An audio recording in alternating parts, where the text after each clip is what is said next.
د هلمند ولایت واشیر ولسوالۍ اړوند د ګلبي د پسمه کې یو نوی بند جوړ شو چې د سیمایي چارواکو انجنیرانو او اوسیدونکو په وینا د پروژه به د وچکالۍ پر وړاندې مهم اغیز ولري.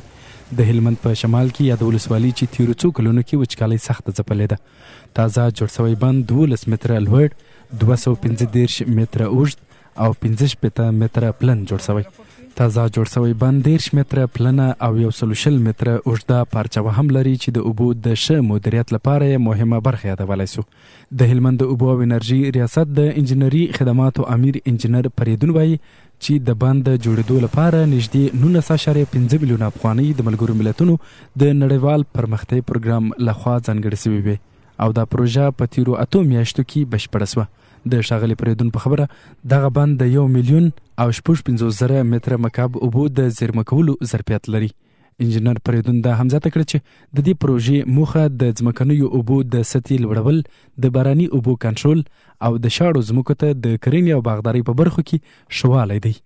شاوخوا 1 میلیون او 55,000 متره مکعب اوبو ظرفیت لري چې موخه د باراني اوبو کنټرول دی، د مځکې کې د اوبو د سطحې رالوړول دي، همدارنګه دوباره په سیمه کې د تمدن لپاره زمینه مساعدول دي.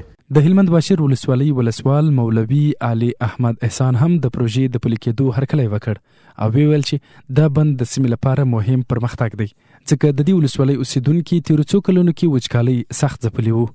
موږ د خپل مشرانو څخه منندوی او خوشحاله یو چې زموږ د واشیر ولسوالۍ د وچکالۍ ځپلي ولس لپاره او د ستړي ولس لپاره یو داسې پروژه د ولسوالۍ لپاره تطبیق کړه چې ان شاء الله ولعزیز د دې پروژې په سطح به د واشیر د ولسوالۍ په هر بخش کې ستونزې تر ډیره حده پورې حل شي.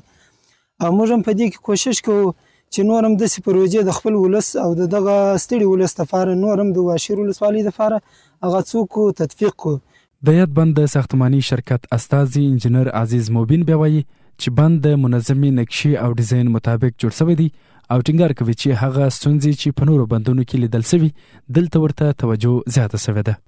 دا بند چې کوم جوړ شوی دی د UNDP په تمویلونکي ادارې باندې جوړ شوی دی. دلته موږ په ورځ خپل خوریک شلې ده او کوم غوښتنې د ډیزاین مطابق چې کومې وي د هغې مطابق مو دا بند جوړ کړی دی. انشاءالله الرحمن هغه کومې ستونزې چې د افغانستان په نورو چک ډیمونو کې رامنځته شوي په دې کې به نه وي، موږ تاسو به انشاءالله شهید حال وو.